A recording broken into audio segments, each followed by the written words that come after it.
Hey guys, it's Henry at Mowers and Blowers. It's part 3 of my Craftsman Lt2000 engine repower project. This engine was a 21 horsepower single cylinder overhead valve engine given to me by Nick from Medford in a trade. And he gave it to me in pieces because he was trying to figure out why it smoked so much. I suspect that they had a bad valve seal on it, and also there was a short keyway to it too. That's at least what I discovered. As you also know, I forgot to torque down the head bolts when one of my subscribers, JD Retiree, reminded me. So I tightened them down in the middle of the night because I knew I was going to forget. Another thing that I almost forgot to do was, because I had to tighten down the head bolts, I have to re-lash my valve lash over there. So I'm going to do that right now before I forget. So, 4 3/8 bolts. Take the valve cover off.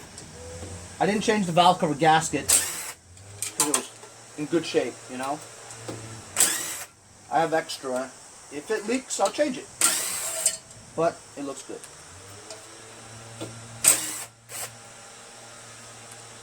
So because I tightened the head bolts, I did the valve lash, then I tightened the head bolts again to torque specs, right?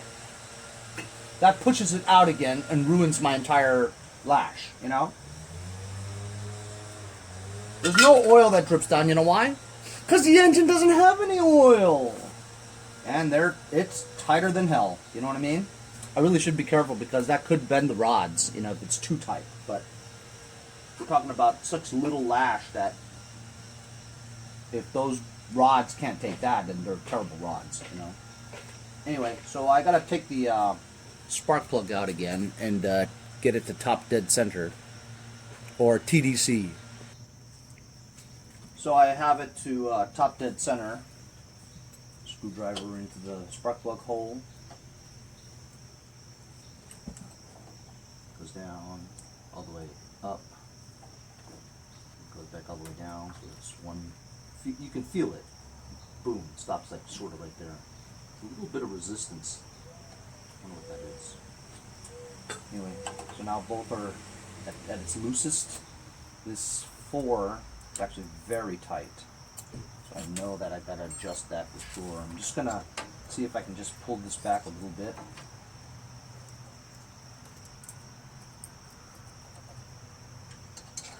We need a little bit more than that.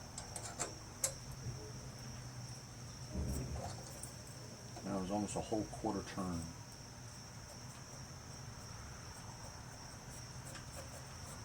That's good. 6. Needs to be loosened up.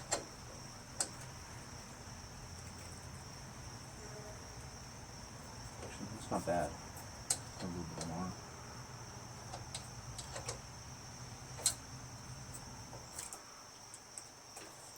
Of course, still pretty tight. You know what? That's good though, because it's supposed to be 3 to 5.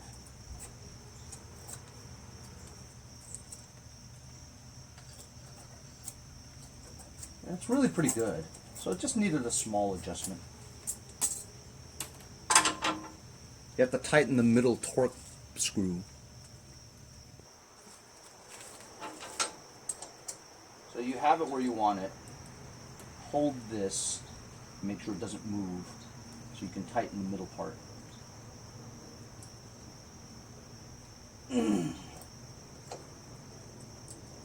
You know it's good when you have to grunt.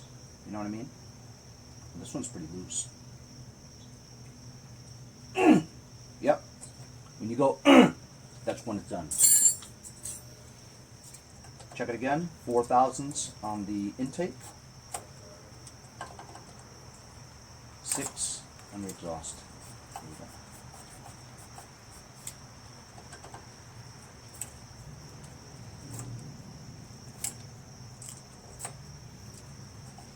This 6 seems to be, I just need a smidgen more.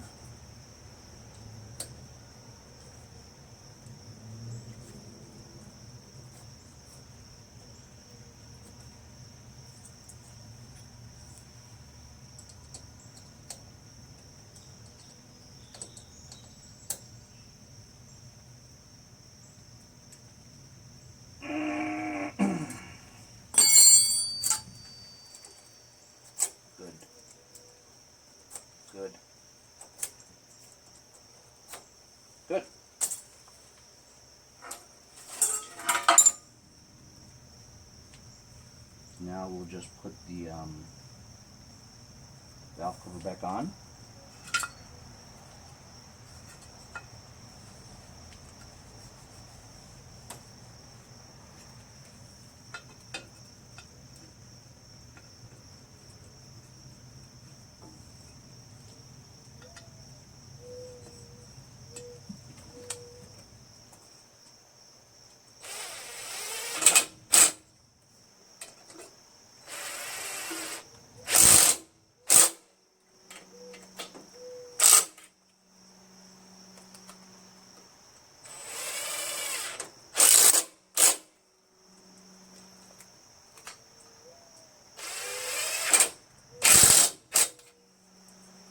That's it. Valve lash done again.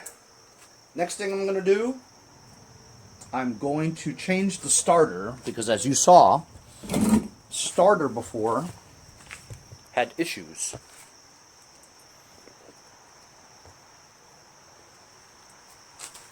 Just going to put the spark plug in and not tighten it yet.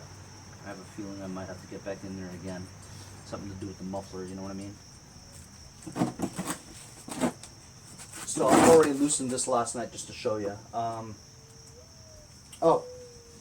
So I have another starter here. This starter was sent to me by my friend Mark Neese, Fleur67 Man on YouTube. He just donated some of his parts that he wasn't using to me. He knew that I would use it in a video, which I'm doing right now. I have used this carburetor too on the Sabre. So this is a plastic ring gear here. I don't really know why this one doesn't move up and down. It looks like a very good starter, you know what I mean? But what I'm gonna do is I'm gonna take the pin out of here, take this plastic ring out, or like they say in Canada, oh, and put this metal gear onto here, put this starter back in. Whatever is causing it to not move all the way up to engage the flywheel, I don't know. But I'm gonna try this one again and put the metal ring gear onto here. So first I'm going to disassemble.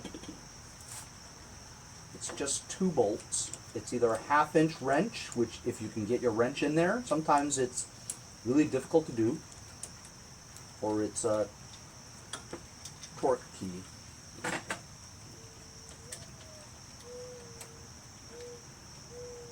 I've already disconnected the power wire to it.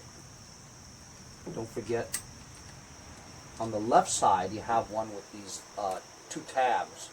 That holds the dual circuit stator wires together and tightly down so that it doesn't slowly bunch up and get caught on these teeth, and then your stator's Dunsky. So to do this, it's kind of tricky. You got to push down on this part here to have access to this little clip. Then you pry the clip off with a flathead screwdriver, and the whole assembly should come off.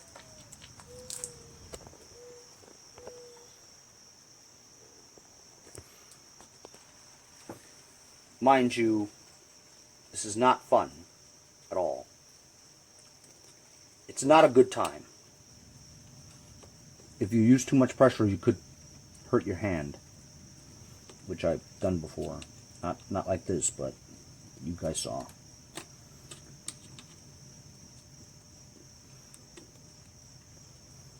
It's dangerous.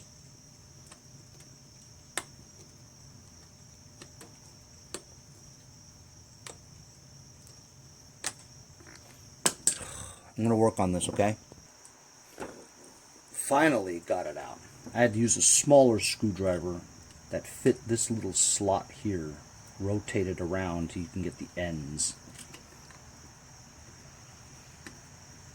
Don't lose that.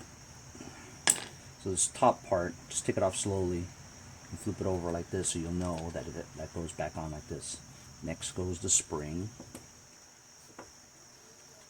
And then the ring gear can rotate out like that. There's a washer that points upwards.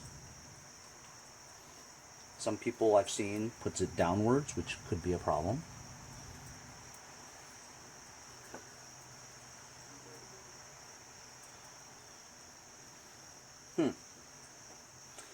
See how the washer is thicker on the bottom here? And this is thinner. Let's see how it goes with that one. So it goes like that. Question is this the culprit? Is this the culprit? Or something that goes wrong with that, you know? So it's unknown. Maybe it's just dirty, you know? That it won't slide. That could be it too. So I'm going to put this to the side.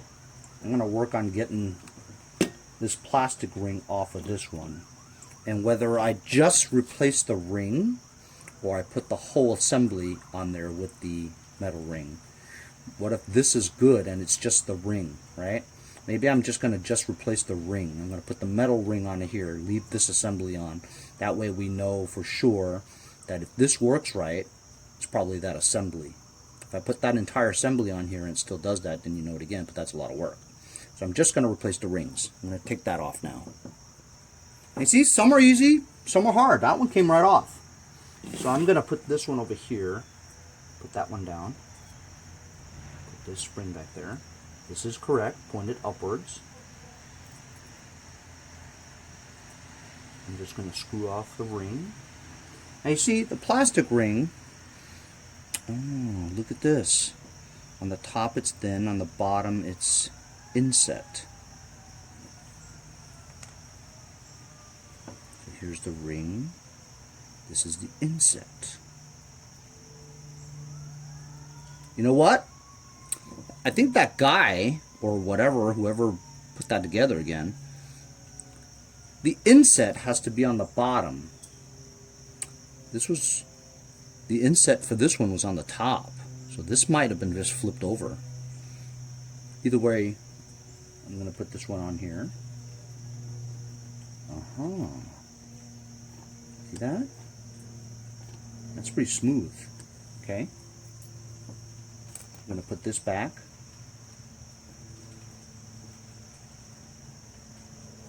Curved upwards like that.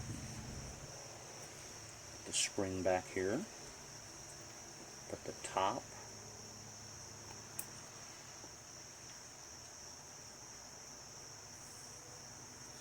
Now putting this on is actually easy. I should have had that thing ready to show you, but I don't. I take a socket. It's exactly the same width as that axle. Just got a 3/8 socket. See, as you can see, fits perfectly over this. You lay that clip right on top there, right? Right there. Just boom. See? That was way easier than getting it off, eh? Eh?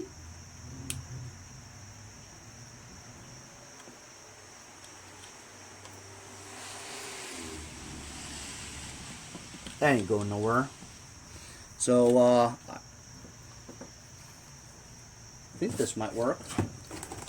I'm going to get some WD-40, and what we're going to do, just lube it a little. Lube it on the top part there, so the stuff flows down through the crevices. Lift it up. Do that. Now this is very smooth. So hopefully this starter will work. Then we have to install it, and after that I have to test it, and then after that I need to get another solenoid. After that, I need to weld the muffler. And I'm sure there's a lot more after that. I just don't really know what it is yet. You know, it seems like I always get tractors that need a lot of work. I don't think I'm going to do that anymore. I don't think that if somebody gives me a free tractor, oh, who am I kidding? I'm going to take it anyway. Right?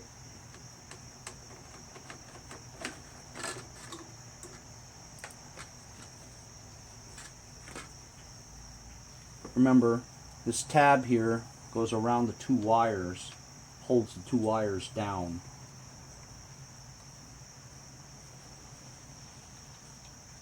Using these torque key wrenches to first get it in there well.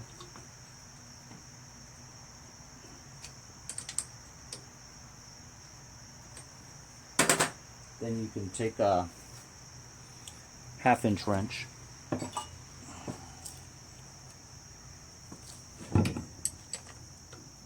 torque them down.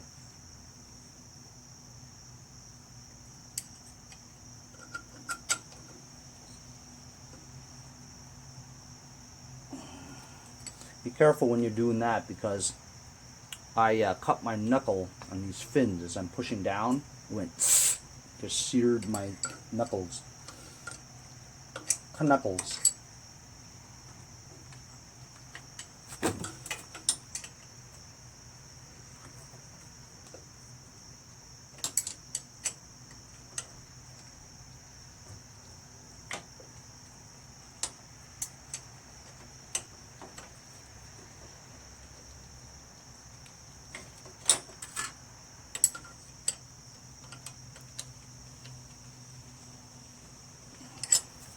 Okay.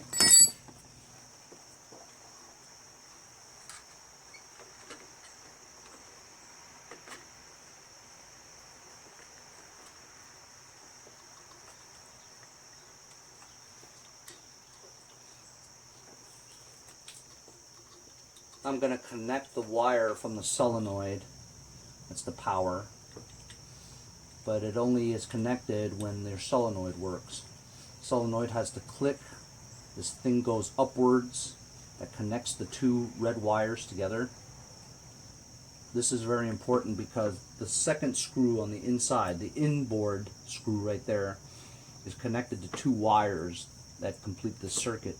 If this screw turns more than a 1/2 turn or something, it'll pull and tangle those two circuit wires, and then if you turn them too much, it'll break. So what you got to do is you got to grind down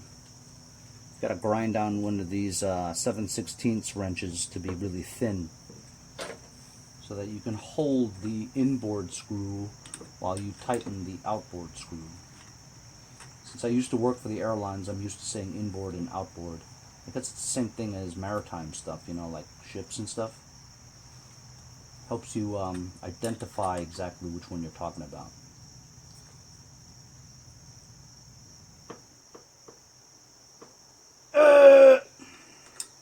That really doesn't have to be that tight, you know.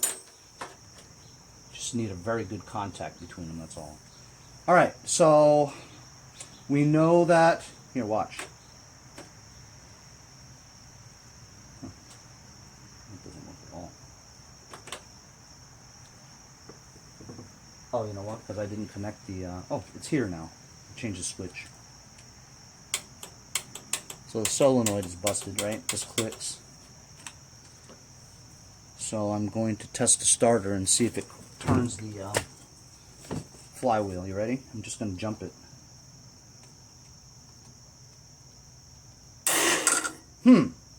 Still doesn't work. But I just spun a lot of stuff on me.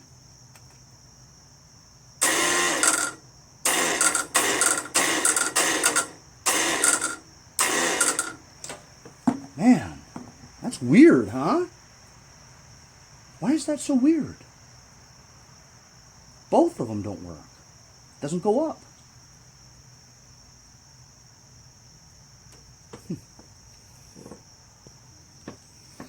I think I'm going to try to flip this gear the other direction again, because I noticed that the marks on the gear is mostly on the bottom, not the top. So I think I have this upside down. Still don't know why it does that though. But I'm going to flip it upside down anyway. I'm going to try to do it without removing the starter. Okay guys, I think I figured it out. You live and you learn. So it looks like this was spinning this way. If it spins clockwise, it draws the gear down. But if it spins counterclockwise, this will catch and go up. Then I looked at the battery. I have the positive on the negative and the negative on the positive, so it's going backwards. That's why it doesn't work. Nothing to do with the other starter. The starter is fine.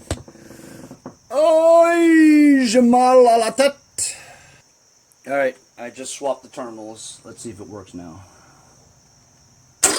There you go. It works.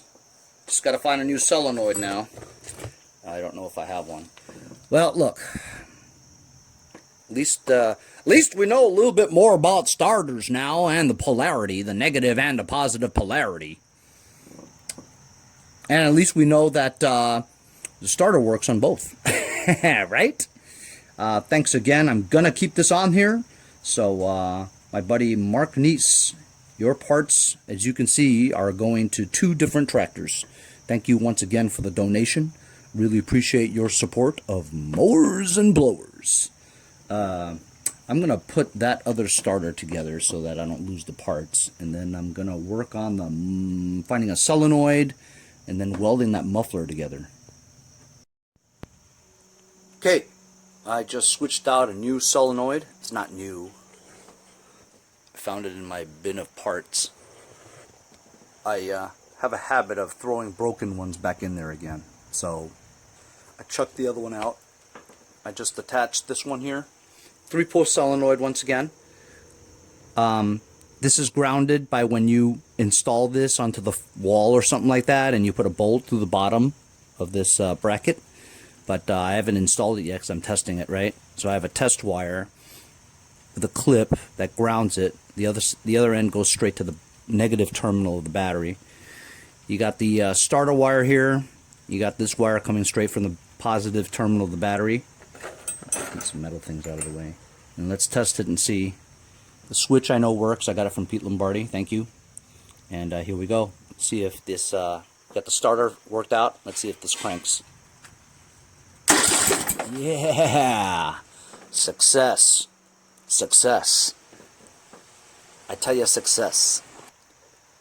So now I can kind of clean up this spaghetti and mount that solenoid somewhere. Getting back to what we're doing about the battery, right, and the gas tank, I'm thinking maybe I should lay the battery down on its side. That'll give me more clearance for the it'll give me more clearance for the gas tank. You know what I mean? I might try that. Laying it on its side is no good because it's wider now and it touches the steering column. So, I put a rubber spacer in between here so it raises it an inch so that it's not touching the battery terminal. Did the same thing on the other side even though it didn't need it. But I wanted it to be balanced.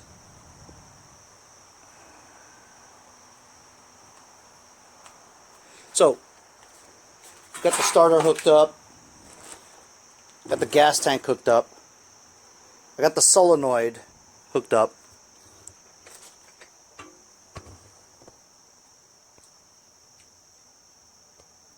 It's in there.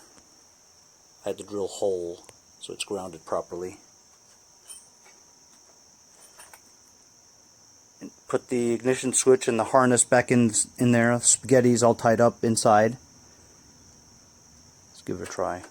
There you go. Sweet. Now we need to put gas and Earl in it. And also, as you can see, I worked out the fuel line too. Straight down from the fuel tank through this little hole into a brand new fuel filter.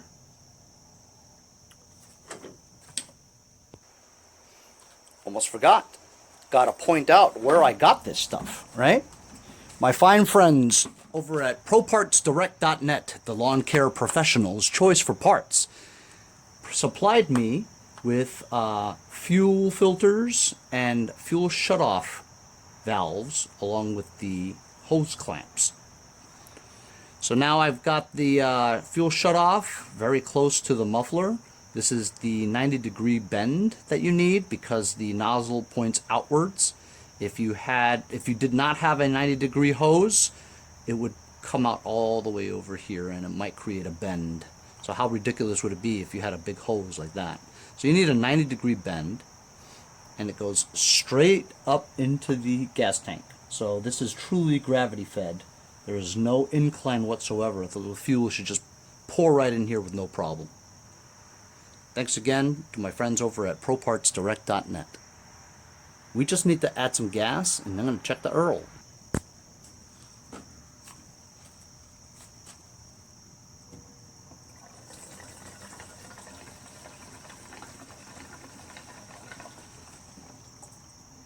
I'm glad I did this tank, because if I had put that little Tecumseh lawnmower one, I'd have to be filling this up like all the time. I just filled it up enough to test. This cap is also no good. Then I'd have to switch it out with one of the tractors I got in the back. The vent hole is is there, but not even blocked off, you know. So I have this on the off position right now. I'm going to check the Earl. So we're just going to check the Earl now. I'm pretty sure, oh, well, we know there's no Earl in there because I rebuilt this engine, right? When I say rebuild, I don't mean like overhaul everything, but you know, it was in pieces and I put it back together again with all good parts. So in essence, it's a rebuild.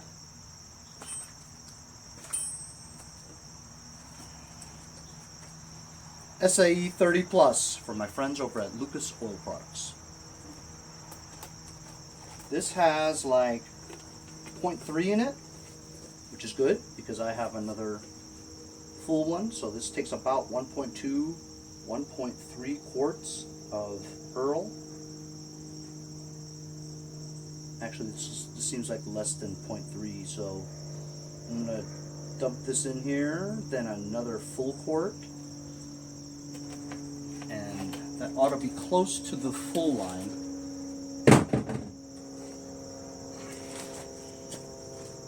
One of my last few quarts of SAE 30 Plus, I've used up like 6 cases this year. When I say case, I mean half a case. There's 6 per case. So I've done a lot of tractors, you know, and since it's summertime, all the equipment uses SAE 30 Plus.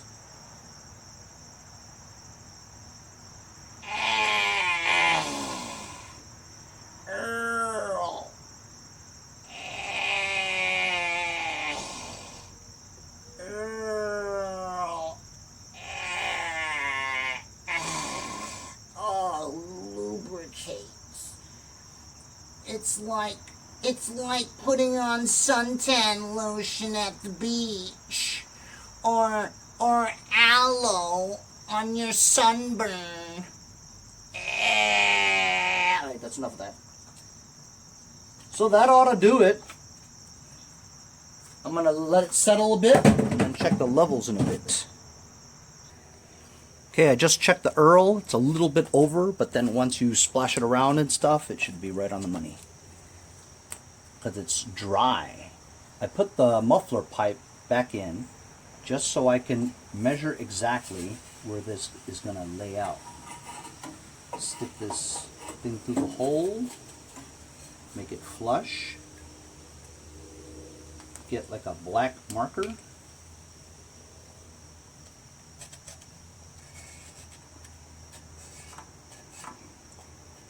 Just make sure that that's where you want it.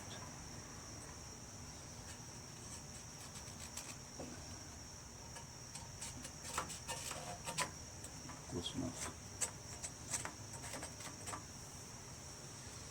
Now I'm just gonna take it back off, weld that in place.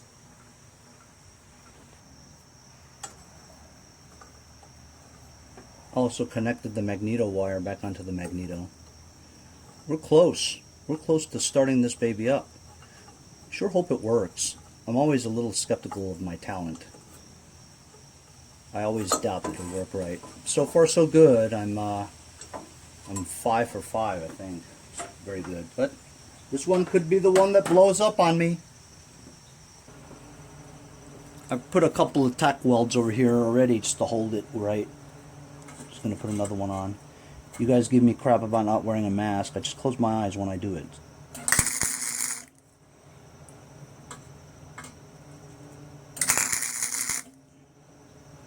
Pretty good.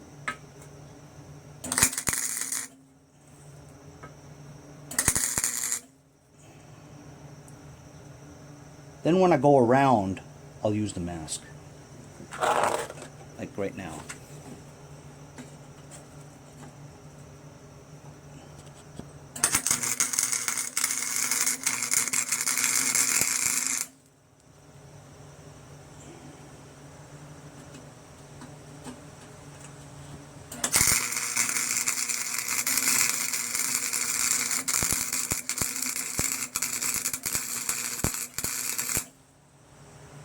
Wow, I'm getting good at this, man. That looks pretty good.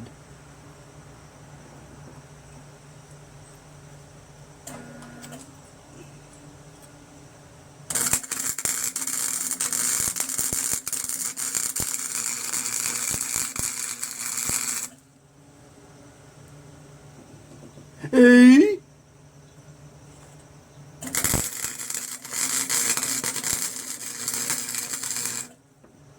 Wow, look at that. I'm getting good at this. That looks pretty good, if I do say so myself. Got it now flipped over.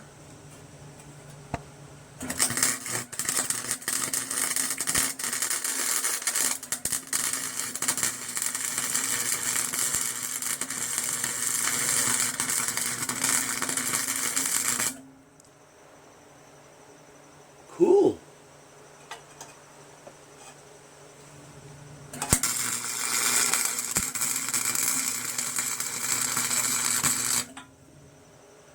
Wow, look at that.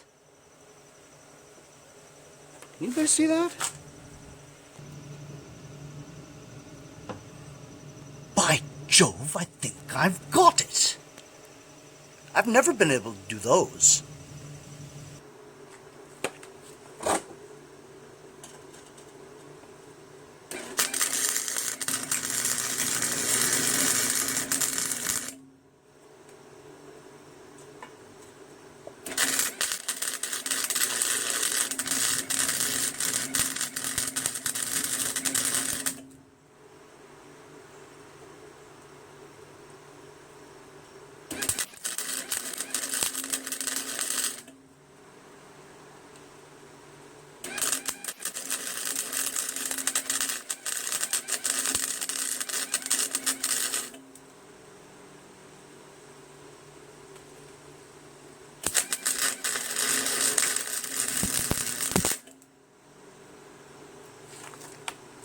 Cool. Last few tacks.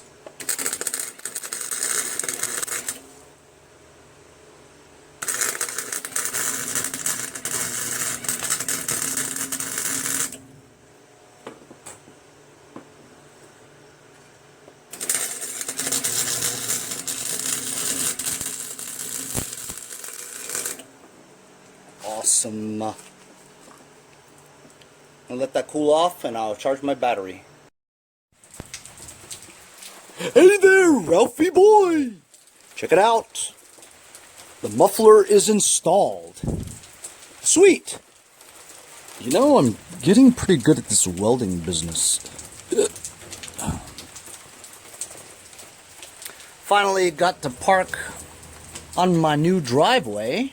It's been 10 days. The guy told me like 8 days, and people say you can park it in 5 days, but I wanted to be sure that I don't make, you know, it doesn't sink in. Well, if it sank in, I'll just tell him to come back. Hey! Come fix that thing, man!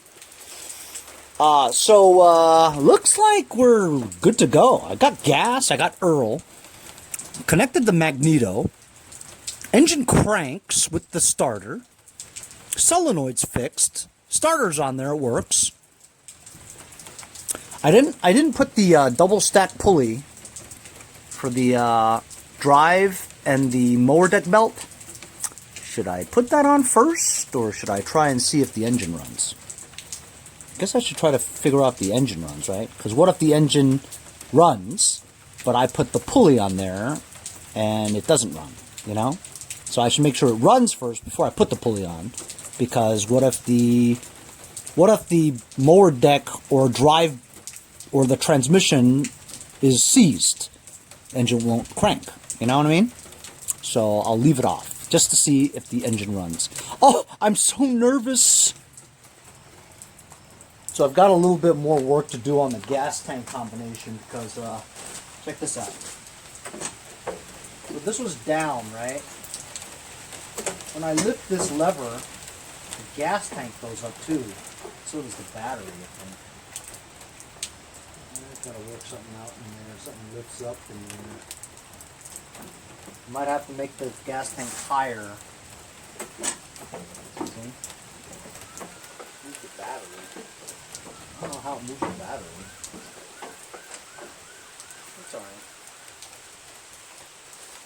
Alright, so look, I'm gonna start the engine. I'm so nervous. Fuel shutoff is off. There's gas in there. No leaks. Here we go. Choke. Just gonna do it.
It runs really good when the choke is almost closed, like 3/4 closed. So, and then it surges and doesn't run that well when the throttle is fully open. So that means it's not getting enough gas. I just watched a video from Taro. And Taro was looking at these aftermarket ones, right? The Nickies. This is a Nicki. And they say that the main jet, the hole is not big enough. It's not letting enough gas through the hole. So if you open up that hole, more gas will be able to go through the carburetor and it'll run right, you know? But I think I just need like a real Walboro one, you know, and it'll work. But, you know, when we started it up, it had that first burst of, you know, smoke from the leftover oil, whatever residue that's on here, but then it cleared up, so it looks like we fixed it, you know?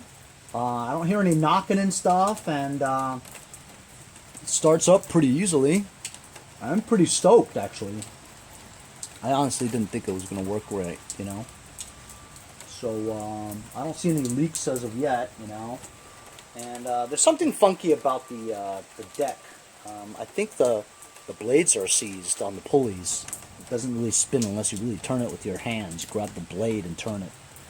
But that's pretty cool that we got this started up and everything. But still have a pickle with my the carburetor. You know, I always have problems with this Chinese carburetor. It just doesn't run right. No matter what I do with the fuel mixture screw, nothing happens, you know. So I'm thinking maybe I should drill out that main jet, you know, just make it the hole a little bigger. What do you think? Should I try that?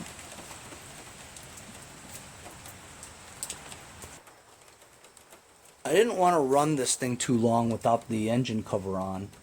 And then when I put this on, it fits and all, but I don't have the elbow that connects to the end of this that goes into here. I have the other kind, but I don't have an air filter for that. I have plenty of air filters for this, but I don't have that elbow. You know, this one takes those filters. I have tons of those, which is why I chose to use this. But I don't have the part that goes here and there. So I'm thinking maybe you should just use the usual 15 horsepower, not 15, yeah, the 15 horsepower type or 12 horsepower type where it has the elbow to the base. And you put one of those long triangle types, and then you have the metal old style cover on it. That'll probably work. But first, I'm going to look under the deck area and see if everything is copacetic, because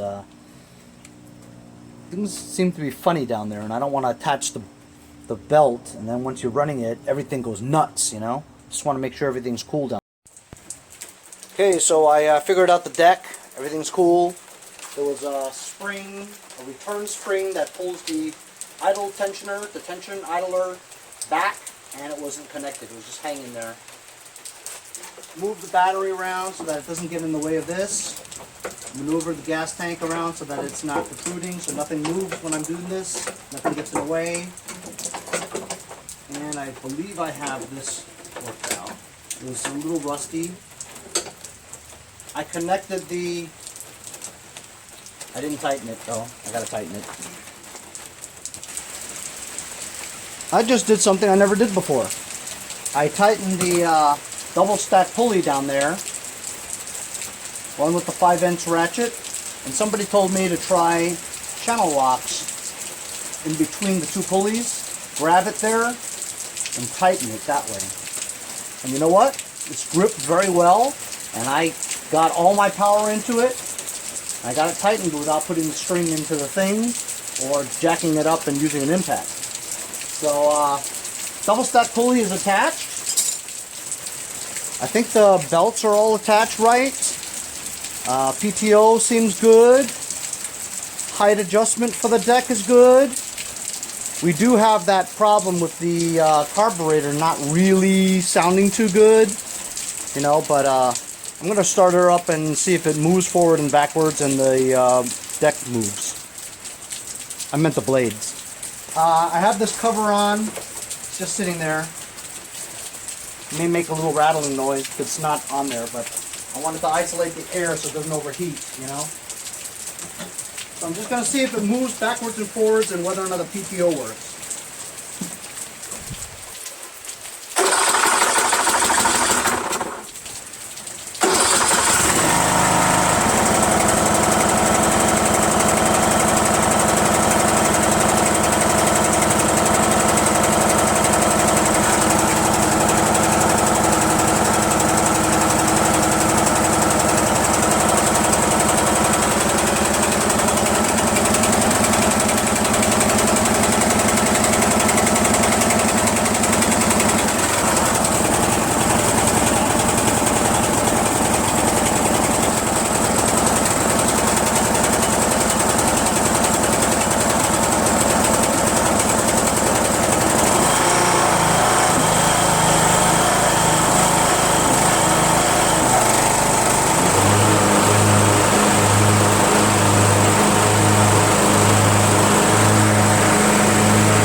You know, the seat safety switch works.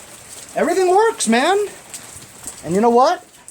It only smoked in the beginning. It didn't smoke after that, so maybe we fixed that smoking problem, huh? So that's pretty good. I'm pretty happy. I'm not sure if I'm going to use this cover yet, you know. I might put a regular metal cover on there. So, you know, it didn't really run that badly. I mean, it didn't run that great, but it didn't run bad, you know. So I'm going to think about what carburetor I'm going to use, or maybe drill it out a little bit, the main jet. I'll have to think about it. But I pretty much have this buttoned up. Just need to see what I can do about the carburetor, put the hood back on, and see whether or not the lights work. Other than that, this starts, runs, drives, mows. That's great. I'm stoked.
Well, runs really well at low throttle.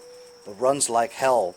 I drilled out the thing to a 1/16, and I've got a feeling it's a little too much, you know. But the reason why I got this engine was because it smoked a lot. It's smoking quite a bit. It didn't smoke before, but it's smoking now. I have a feeling it's the bottom gasket seal is busted, because all the smoke is coming from the bottom, you know. But I don't see any leaks yet, you know, so I don't know why it smokes, but it seemed like it was all coming from the bottom.